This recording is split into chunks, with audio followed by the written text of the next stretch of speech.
para trabajar. Ninguno fue desechado, todos tenían una ocupación, todos tenían un oficio, por lo menos un contrato, y todos tenían una remuneración, todos iban a tener una paga.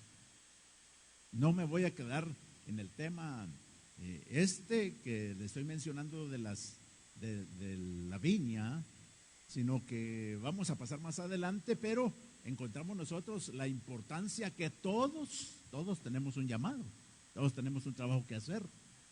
Ahora, es muy cierto, hay llamados que el Señor hace podríamos decir nosotros, a ciertos niveles.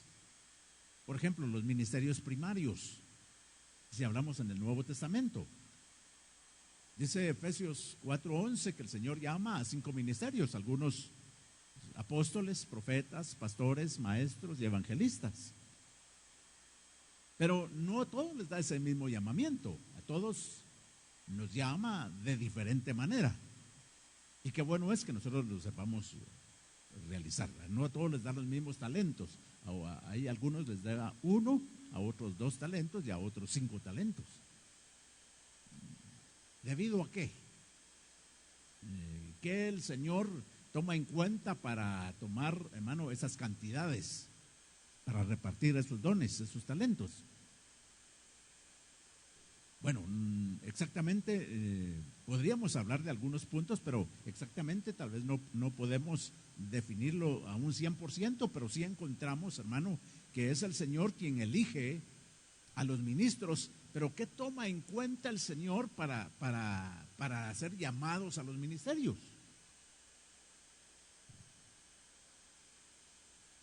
¿Qué es lo que el Señor toma en cuenta para llamar a su pueblo, a sus hijos?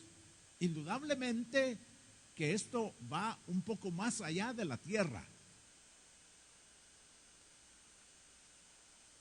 Creo que tiene que ver mucho con los planes, con los dramas preexistenciales. Usted sabe, hermano, que en la preexistencia,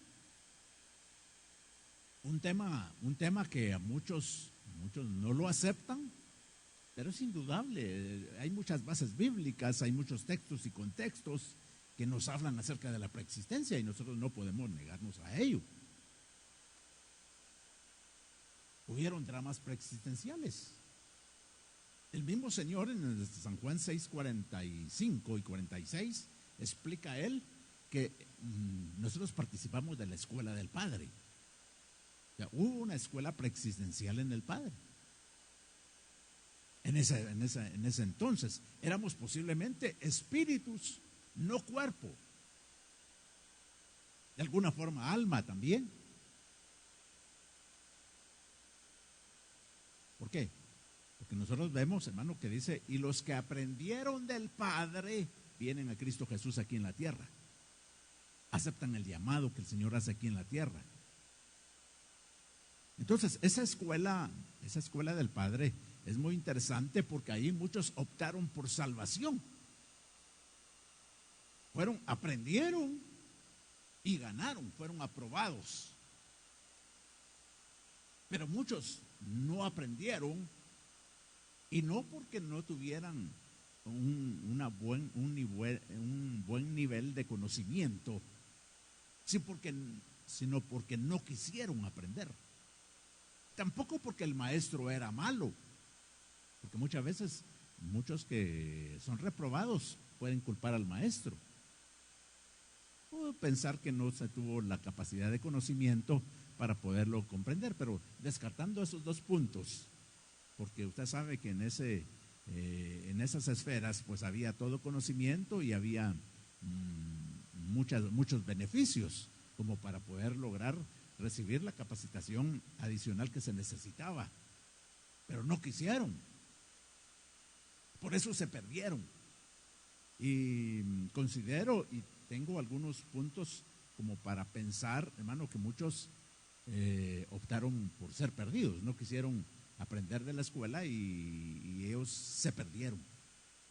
Entonces a la tierra vienen salvos y vienen perdidos. Bueno, lo podemos ver con algunos otros versículos. Dice, mis ovejas oyen mi voz y me siguen. Las ovejas del Señor lo van a seguir, hay ovejas del Señor. Pero en San Juan capítulo número 8, cuando el Señor le habla de dos paternidades. Y algunos de esas personas que estaban ahí en el capítulo, de muchos religiosos que estaban en el capítulo número 8, el Señor le dice, ustedes quieren hacer las obras de vuestro padre, el diablo. Vosotros me queréis matar. Entonces, no que el enemigo engendre, pero él adopta. Entonces ha adoptado a muchos. Por eso hay en la tierra hijos de Dios, hijos del diablo. Hay trigo y hay cizaña. Hay lobos y hay ovejas.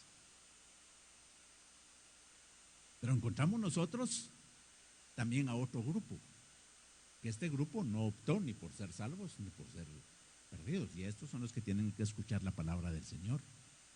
Y por eso aquí en la tierra es una tierra de definiciones, donde se les da oportunidad a estos neutros para que ellos puedan optar por la salvación o no. Ya son ellos responsables, pero nosotros como iglesia tenemos que predicar la palabra del Señor y muchos van a venir al conocimiento de la verdad, otros posiblemente no. Dentro de ellos posiblemente salvos, que usted sabe que uno se extravía al venir a la tierra, como Saulo de Tarso. Él puede expresar que él fue desde el vientre de su madre, dice que fue apartado. Entonces, si fue apartado desde el vientre de su madre, ¿por qué, hermano, se extravió tanto? Que estaba haciendo todo lo malo, todo lo contrario a lo que Dios deseaba. Sin embargo, lo vuelven a meter al camino con la aparición sobrenatural. Entonces tienen un encuentro ya con el Señor. Bueno, entonces nosotros vemos, hermano, que los llamados de parte del Señor pudieron haber sido en la preexistencia. Hay muchos ejemplos. Por ejemplo, uno más es ¿por qué los sacerdotes que nacían en la tribu de Leví? Usted sabe que en la tribu de Leví nacían sacerdotes para ejercer el sacerdocio. Todos los descendientes de Leví podían ejercer el sacerdocio, pero dice la palabra que muchos de ellos no pudieron ejercer el sacerdocio porque se atrofiaron. Porque el enemigo, hermano, los atrofió en el camino. Cuando nacieron algunos cojos, algunos mancos, algunos jorobados, algunos ciegos. Y dice la palabra que no podían ejercer ningún sacerdote cojo, ni manco, ni ciego, ni con defecto alguno. Entonces los descartaron.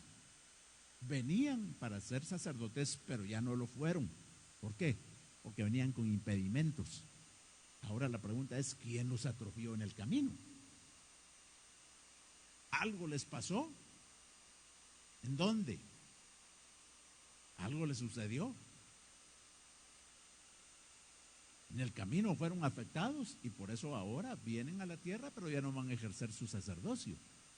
Entonces tiene que ver mucho, hermano, el llamado desde preexistencial, como lo hacen en Jeremías 1:5, un pasaje muy conocido que todos nosotros manejamos. ¿Cómo escogen a Jeremías? Antes que te pusiera en el seno materno te conocí, te santifiqué y te di por profeta a las naciones. Ni siquiera, hermano, había sido engendrado Jeremías. Bueno, entonces sí consideramos, hermano, que tiene que ver mucho la preexistencia para los llamados que el Señor hace aquí en la tierra. Pero hay otro punto acá abajo en la tierra. Otro punto para que el Señor llame es, hermano, la disposición. Tiene que ver mucho la disposición, la entrega. Tiene que ver mucho el deseo, el anhelo de pertenecer, hermano, al pueblo del Señor. Por eso nosotros encontramos en la palabra del Señor a los prosélitos. ¿Quiénes eran los prosélitos? Un pueblo no judío, eran gentiles, pero eran personas que anhelaban con todo su corazón pertenecer al grupo de los creyentes, de los judíos. Entonces, sin ser judíos de sangre, ellos se hacían judíos, cumplidores, hermanos, de todo lo que el pueblo judío cumplía. Amaban al pueblo judío, amaban al Señor, amaban sus leyes, sus normas, y se hacían un pueblo, hermanos, se hacían prosélitos, un pueblo entonces que se identificaba con el pueblo de Israel. Entonces vemos nosotros cómo hay un interés, que hay un deseo que es tomado en cuenta. Le menciono esto porque si nosotros regresamos, por favor, al verso número 19, del capítulo número 19 de Reyes, del primer libro de Reyes, nos vamos a encontrar, hermano, que hay un llamamiento bien extraño para nosotros, un llamamiento muy extraño, como Elías llama a Eliseo. Bueno, usted sabe que antes de que lo llame, Elías ya se encuentra en una fase final aquí en la tierra. Ahí hay muchas otras cosas que platicar. Vamos a ver hasta dónde logramos. Tal vez si nos ponen antes de que sigamos leyendo acá el verso número 9, por favor, 19:9, donde nosotros vamos a darnos cuenta que Elías está pasando una situación bastante difícil. Y dice, ahí se metió en una cueva donde pasó la noche y vino a él la palabra de Jehová, el cual dijo, ¿qué haces aquí, Elías? Hermano, indudablemente que dentro de la vida cristiana, dentro del trabajo que nosotros estamos haciendo, usted y yo, en nuestros diferentes llamados y ocupaciones delegadas de parte del Señor, tenemos diferentes luchas y batallas. Somos hechos de la misma pasta. Pasamos por muchas dificultades y pasamos por muchos problemas. Ustedes con los suyos y nosotros con los nuestros. Cada uno de los que servimos al Señor en diferentes formas, todos los cristianos pasamos muchas batallas. Yo comprendo, hermano, su lucha y en su batalla. O sea, entender que todos los ministros tenemos diferentes luchas y batallas, todos. Muchos ministros del Señor que nosotros encontramos aquí en la palabra, nosotros los vemos en situaciones bastante difíciles. Porque todos, hermano, con diferente lucha. Aún a un profeta que nos cuesta entender mucho, que es Jonás, huyendo de la presencia del Señor, ¿cuál es el motivo por el cual él huía? Eso es algo, hermano, que nosotros lo desconocemos tal vez en su totalidad, aunque la Biblia sí da bastante luz, pero nosotros sabemos de que era una lucha, una batalla que él estaba viviendo. El Señor, hermano, tiene que tratarlo de una forma bien severa, aunque el carácter de él era bien difícil. O sea, las diferentes luchas de los ministros. Mire, una lucha que tuvo el pueblo de Israel, y es una de las batallas que hoy en día nosotros podemos estar también viviendo, es que usted sabe que usted y yo fuimos llamados a vivir por fe. ¿Pero qué es fe? Fe es, hermano, la certeza de lo que no se ve. Es creer en algo, hermano, que no se ve. Por ejemplo, fe, nosotros creemos en Dios, ¿verdad? ¿Usted cree en el Señor? ¿Usted cree en nuestro Señor Jesucristo? ¿Usted ya lo vio o por qué? Por la palabra. Pero le pone fe. Te conoce, hermano, del Señor. Mire, muchos, aquí es donde la fe puede ser desviada aún. Por ejemplo, muchos cuando se imaginan al Señor se lo imaginan de pelo largo, ¿verdad? Y ya ve que los pintores lo hicieron de pelo largo y esa es la imagen que todos tenemos. Pero bueno, ahí es mucho la imaginación, pero nosotros tenemos la confianza en el Señor, no a esa imaginación ni como lo pintaron, sino sabemos que Dios existe, que nuestro Señor Jesucristo murió en la cruz del Calvario y que su sangre era única y que nos vino a salvar. Bueno, eso es fe, la confianza que nosotros tenemos en las cosas que no se ven, pero sabemos de que así es. La certeza, hay una confianza. Pues esa es una de las batallas grandes que el enemigo utiliza, hermano, para robarnos nuestra fe y hacernos a nosotros creer muchas veces que estamos solos. Por eso el pueblo de Israel, usted recuerda cuando tuvo problemas, era porque no miraban a un rey que iba con ellos adelante, antes de que hubieran reyes en Israel. Era una nación llamada por Dios que le había dicho al Señor, tú tú eres un pueblo especial. Tú eres una nación santa, un real sacerdocio. Tu llamado es muy, muy diferente. Tú eres una nación no como las demás. Pero dice que las demás naciones llevaban a su rey adelante a las batallas. Y sabe, el pueblo de Israel no llevaba a alguien literalmente, pero iba el Señor con ellos. El Señor les había ofrecido ir con ellos. No los iba a engañar, pero sabe, no lo veían. Hasta que un día le tuvieron que decir: mira, Samuel, nosotros queremos un rey que vaya delante de nosotros a las batallas y que venga, igual como las demás naciones. ¿Por qué? Porque no miraban al Señor. El problema nuestro muchas veces es, hermano, que nuestra fe se llega a debilitar.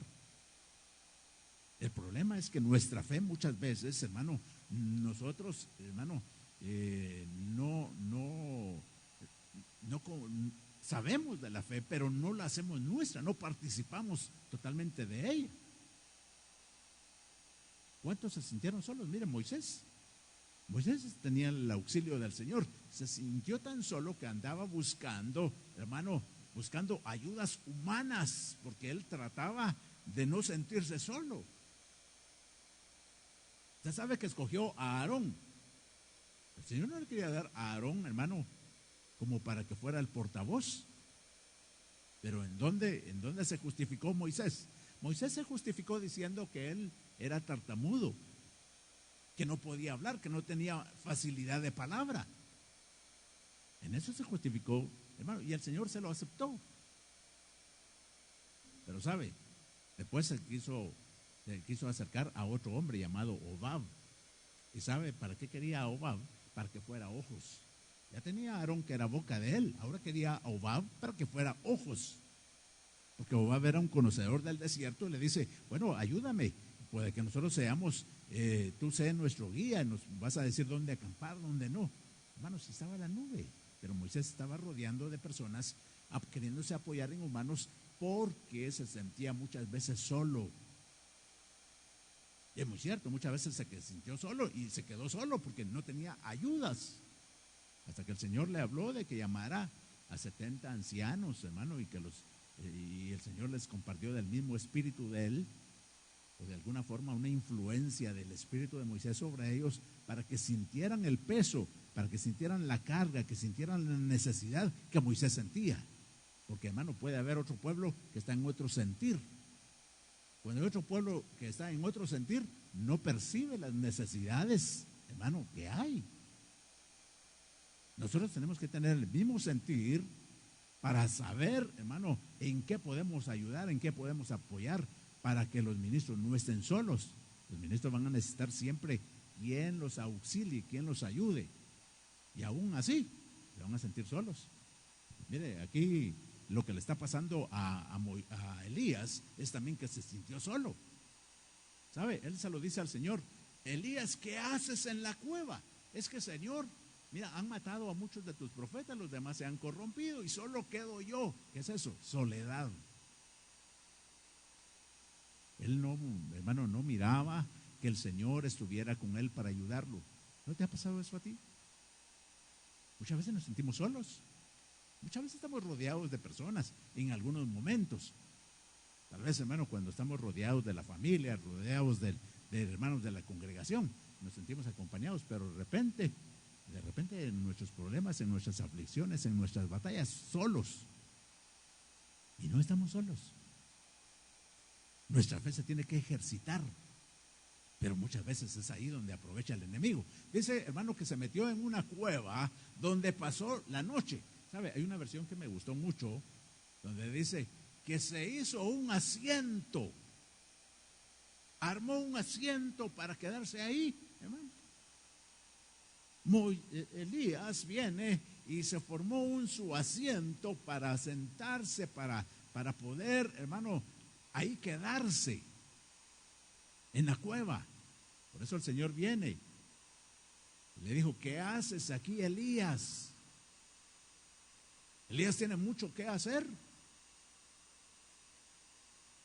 Luego el Señor, hermano, le dijo que saliera de la cueva, porque el Señor no quiere que su pueblo, sus siervos estén, hermano, metidos en cuevas, que muchas veces nosotros nos metemos, donde tal vez ya no nos llega ni la luz natural, sino hay tinieblas, oscuridad, humedad y tantas cosas, pero muchas veces ahí nosotros nos podemos encuevar como lo hizo Elías. El Señor le dijo que saliera, hermano, y empezó una manifestación tremenda. Usted sabe que en esos versos, que no los vamos a leer por causa del tiempo, habla de que de repente, hermano, dice que se oyó un ruido y empezó, hermano, mire, como que se estaban cortando toda la hierba y los árboles, hermano, y hermano, vino un terremoto y hubo también fuego. Y usted sabe, hermano, que esas son maneras de cómo Dios hablaba antes. Esas eran maneras como Dios hablaba. Pero ¿sabe qué dice? Tal vez lo vamos a leer un poquitito para darnos cuenta qué era lo que pasaba en ese momento. Vamos a leer el verso número 11. Bueno, en el 10 él habla de que le iban a quitar la vida, pero leamos el 11. 9 a 11 para ir bastante rápido. Y le dijo: sal fuera y ponte en el monte delante de Jehová. Y he aquí que Jehová que pasaba, y un grande poderoso viento rompía los montes. Oiga, hermano, ¿cómo va a haber sido el ruido? ¿Cómo va a haber sido aquel momento tan aterrante, tan difícil? Dice que fue un grande viento poderoso que rompía los montes, quebraba las peñas delante de Jehová. Pero mire, dice, pero Jehová no estaba en el viento. Y tras el viento, un terremoto. Un terremoto empezó a sacudir la tierra, pero Jehová no estaba en el terremoto. Le digo, hermano, que el Señor así se movía, porque usted se recordará que en el Sinaí, cuando el Señor bajaba, cuando el Señor se manifestaba con Moisés, precisamente había, hermano, viento, habían truenos, habían relámpagos, había terremotos, la tierra se sacudía, había fuego, había humo. Eran cosas, hermano, estremecedoras, donde el Señor se movía. Sigamos leyendo el verso número 12. Tras el terremoto, un fuego, pero el Señor no estaba en el fuego. Y tras el fuego, un silbo apacible y delicado. Bueno, hermano, ¿cuánto de tiempo transcurriría esto? Nosotros lo leemos ahorita en segundos, en minutos, pero realmente eso, vivirlo como lo estaba viviendo Elías, hermano, era algo bien tremendo. Yo creo que el Señor lo que le está manifestando a Elías no está solo. Tengo suficiente poder como para hacer muchas cosas todavía. Tienes que aprender a confiar en mí, tienes que salir. Entonces Elías sale y le dice al Señor, le da la orden: vas a ir a ungir a 2 reyes. Vas a ir a ungir al rey de Israel, vas a ir a ungir a otro rey, y vas a ir a ungir a Eliseo en vez tuya, que se va a quedar en vez tuya. Algo difícil, ¿verdad? Yo no sé si a usted le dicen: ¿sabes qué? Vas a dejar ahora a tu relevo las cosas del Señor. Te van a relevar. Mire, cuando hay cambios, hermano, y muchos han estado coordinando alguna área y van a salir de esa área porque va a entrar otro hermano a coordinar. Yo sé que no es fácil, hermano. Yo no sé cómo se han sentido los hermanos. Y no lo hacemos con tal de afectar el trabajo y para afectar sentimientos, y no. Es parte muchas veces de un relevo muy normal en las congregaciones. Muchas veces hay ciertos relevos. Usted me dirá: hermano, ¿y qué pensaría usted si lo relevamos de pastor? Bueno, si el Señor quiere. Y creo que no va a ser fácil que el Señor le diga: bueno, vas a dejar a alguien encargado de ti, encargado en vez tuya. Aunque Elías ya estaba pidiendo, hermano, salir. Entonces, por eso es que ahora él se dedica, hermano, a buscar entonces cómo hacer el trabajo del Señor. Sale de la cueva y ahora ya con esa administración ya con ese, viendo, hermano, experimentado el poder de Dios, viendo cómo el Señor llegó con esas manifestaciones poderosas, entonces entró en valor y fue a ungir, hermano, a estos dos reyes, y va a ungir a Eliseo, que es en el verso número 19, que nosotros veamos. Pero quisiera el 16, por favor. Si nos ponen el verso número 16, todavía se deja ver algo por ahí que no quisiera pasar por alto. A Jehú, hijo de Nimsi, ungirás por rey sobre Israel, y a Eliseo, hijo de Safat, de Abel Meola, ungirás para que sea profeta en tu lugar. Mira, hay relevos. Se necesita muchas veces ese cambio. Bueno, vamos al 19 entonces. Ahora se encuentra, hermano, con el profeta Eliseo, donde el llamamiento para nosotros nos parece bien extraño. ¿Por qué? Porque dice, hermano, que ahí estaba Eliseo trabajando. Mire, muy importante esto, cómo Dios trabaja muchas veces, opera no precisamente con personas desocupadas. Hermano, los llamados del Señor, el Señor de alguna forma tiene un trato con estas personas en los secretos de Dios. Llamémosle los secretos de Dios en un trabajo que el Señor hace, hermano, en cada vida, en cada corazón, que cada persona, cada hermano, cada creyente se acerca al Señor a solas. Mire, hermano, el Señor sabe quiénes realmente lo aman, así dice, ¿verdad? No necesariamente los que confiesan que lo aman, porque el Señor dijo, este pueblo de labios me honra, su corazón está lejos de mí, pero el Señor conoce realmente quiénes aman al Señor. Le voy a decir algo, el Señor conoce perfectamente quienes aman al Señor en lo secreto, en lo íntimo, en lo más oculto. Dios, hermano, tiene una relación, el Señor tiene una relación con ese pueblo que le ama en lo secreto.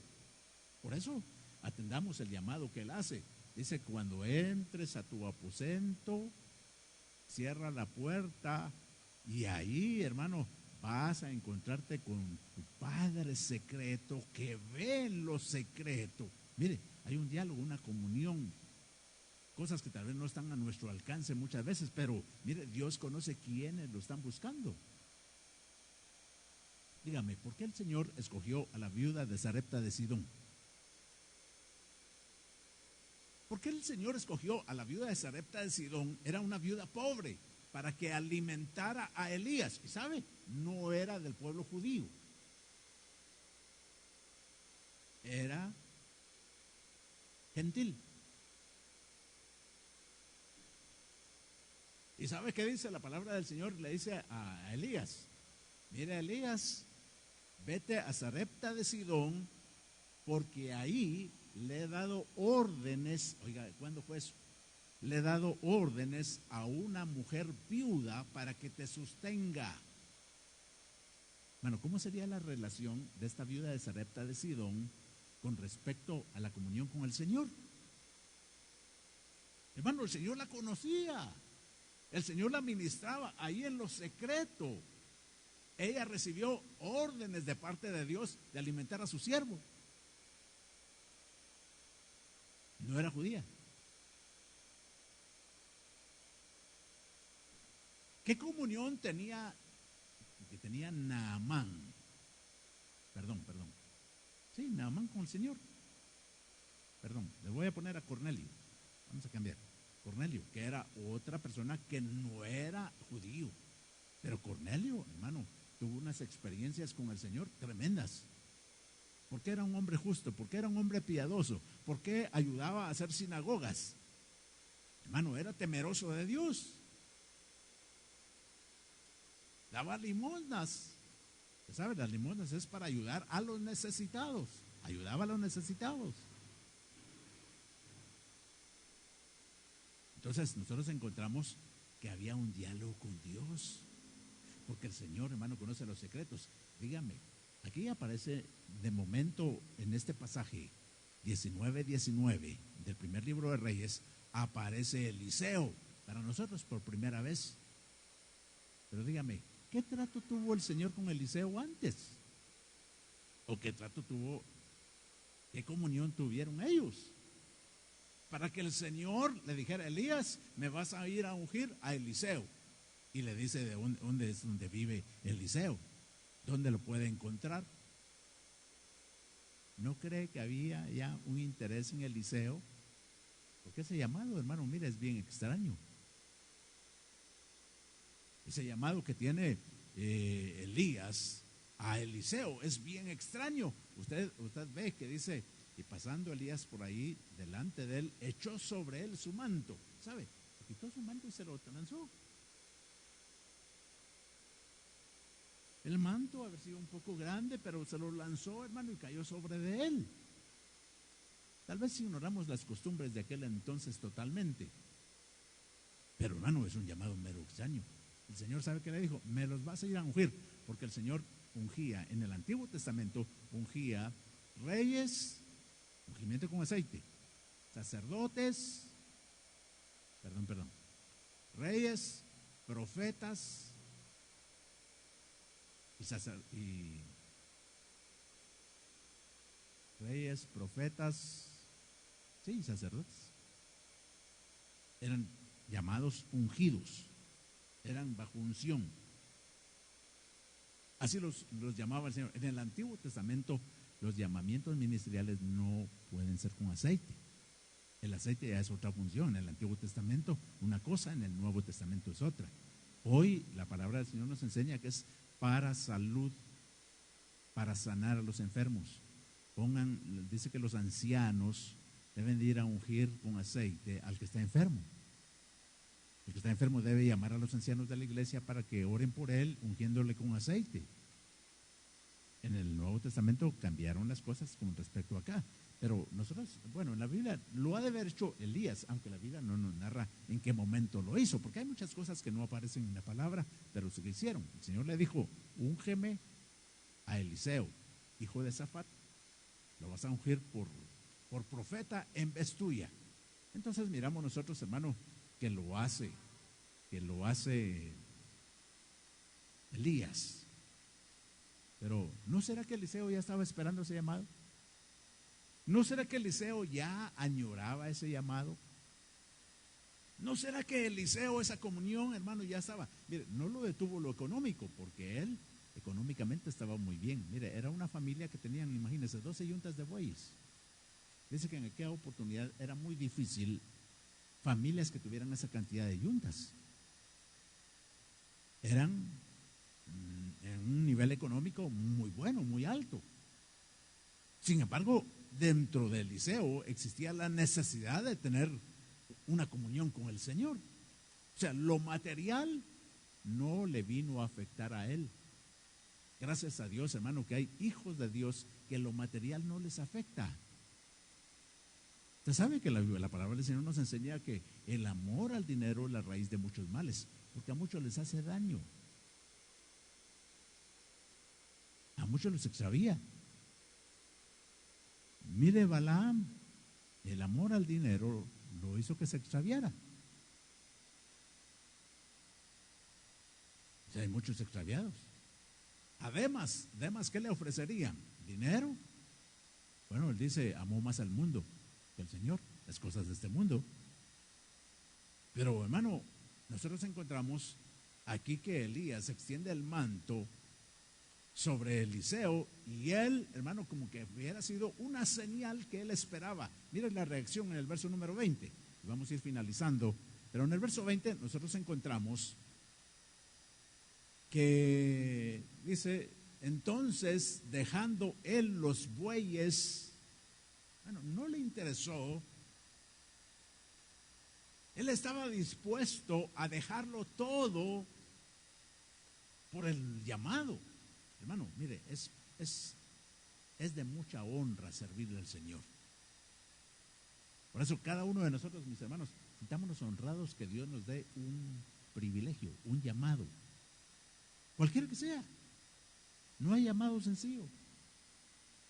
Qué bueno es si nosotros en nuestra delegación estamos cumpliendo el 100%. Porque eso sí va a ser importante, que en lo que te han delegado a ti, tú lo estés cubriendo al 100%. Porque, hermano, le voy a decir algo, qué difícil es tener nombre y el nombre nos queda grande, porque tenemos nombre y no lo cumplimos. Mejor no tener nombre y hacer el trabajo, ¿verdad? Hacer las funciones. ¿De qué me sirve que me llamen pastor si no cumplo las misiones como pastor? ¿De qué sirve que se le llame a alguien anciano y no cumple funciones de anciano, solo nombre? Y así llámale diácono, diaconisa o ujier o lo que sea. Pero si no, solo nombre tenemos. Es mejor no tener nombre y funcionar. Pero qué especial si tenemos nombre y lo cumplimos, pues gloria a Dios. Mire, acá dice, entonces dejando él los bueyes, vino corriendo en pos de Elías. ¿Qué sentiría? ¿Por qué accionó de esa forma? Hermano, por la conexión con Dios. O sea, el Señor le había dado órdenes a aquella viuda pobre de Sarepta de Sidón para que sustituyera a Elías, al profeta Elías. Imagínense este hombre también haber tenido ahí en los secretos con Dios. Ahí se comunicaron muchas cosas. Te ruego que me dejes, miren lo que dice Eliseo, te ruego que me dejes besar a mi padre y a mi madre. Él, hermano, mire, no lo detuvo la comodidad, los bienes materiales. Y sabe, era alguien que honraba a su papá y a su mamá. Una pregunta que te hago, ¿tú honras a tus padres?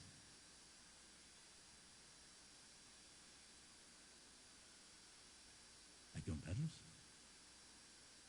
Dice que David, cuando andaba peligrando, porque su hijo Absalón, hermano, lo estaba buscando con ejércitos para matarlo, él buscó la manera que sus padres estuvieran seguros.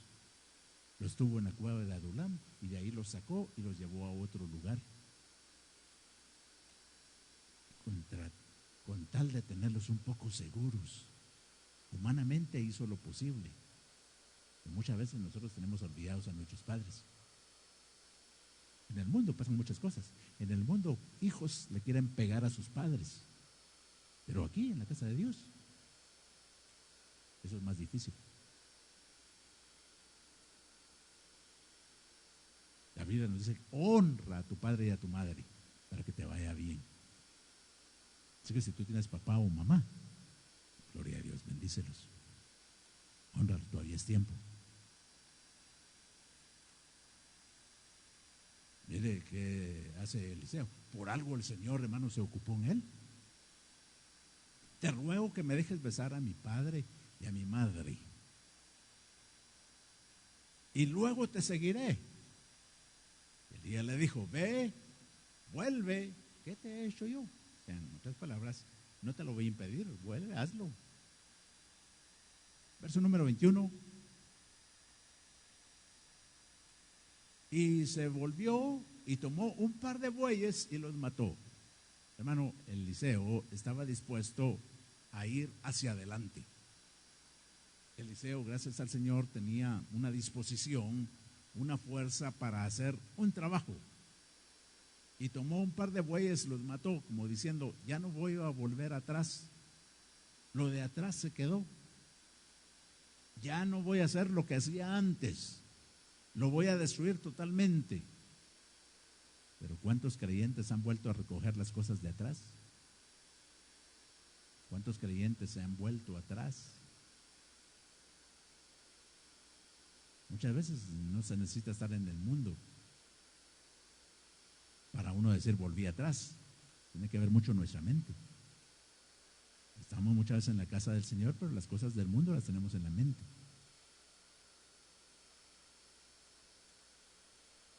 Dice que él con el arado de los bueyes coció la carne y la dio al pueblo para que comiesen. Era un sacrificio. Después se levantó y fue tras Elías. Y aquí hay un punto muy importante. Dice, y le servía. Hermano, dejar sus ocupaciones, dejar su comodidad, dejar sus bienes, dejar a sus padres. ¿Y a quién le servía? Dice, se fue tras Elías. ¿Y a quién servía? A Elías.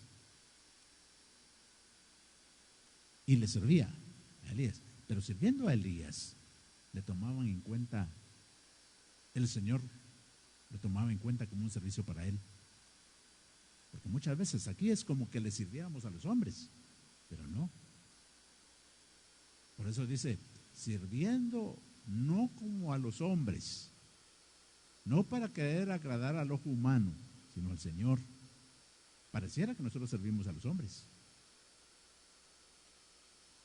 Hay una porción por ahí, en una versión que dice, ve a pedir ayuda a Israel. Entonces cuando este hombre va a pedir ayuda a Israel, dice, ¿y hay profeta de Dios en Israel? Dijeron, sí hay. ¿Y quién es? Dijeron, pues es Eliseo. ¿Y quién es Eliseo? Eliseo es el que vertía agua en las manos de Elías. Cuando dijeron eso, dijo, entonces hay profeta en Israel. ¿Por qué? ¿Sabe cuál fue la característica? Porque era Eliseo el que vertía agua en las manos de Elías. O sea, un hombre siervo, humilde, que servía a otro hombre de Dios. Pero eso Dios se lo tomaba en cuenta. Cuando nosotros miramos en Éxodo 33 y verso número 11, aparece, hermano, que Moisés venía descendiendo del monte y dice que se encontró con el joven Josué, y ¿sabe qué agrega? Su servidor. Era servidor de Moisés, pero ¿sabe? Se lo tomaban en cuenta para Dios, porque todo lo que hacía era como para Dios.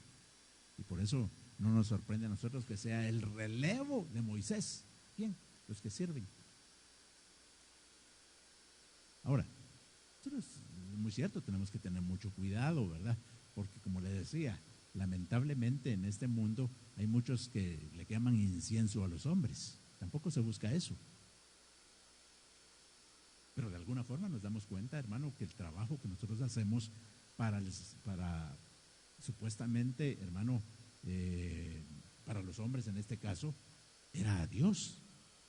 El trabajo que nosotros hacemos por la obra, el trabajo que nosotros hacemos por los hermanos, no es, sí es cierto, es para los hermanos, barremos, limpiamos, los que hermanos nos ayudan, pero ¿sabe? Es tomado en cuenta de Dios.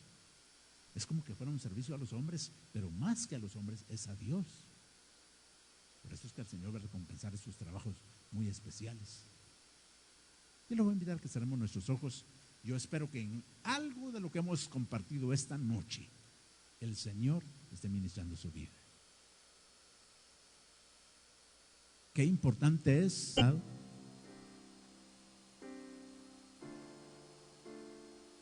¿Te has sentido alguna vez solo? Pero yo te voy a decir, amado hermano, que ahí en los secretos con el Señor, ahí el Señor te va a hablar.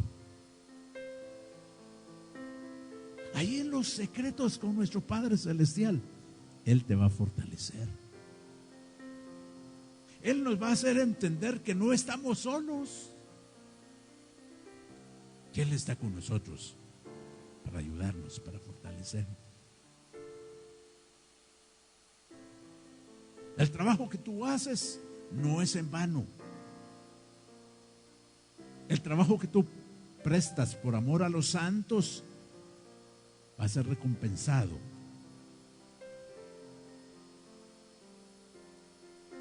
Hagámoslo, hermano, con gozo, con amor, con responsabilidad. Aunque nadie nos aplauda, aunque nadie nos mire, aunque nadie nos agradezca,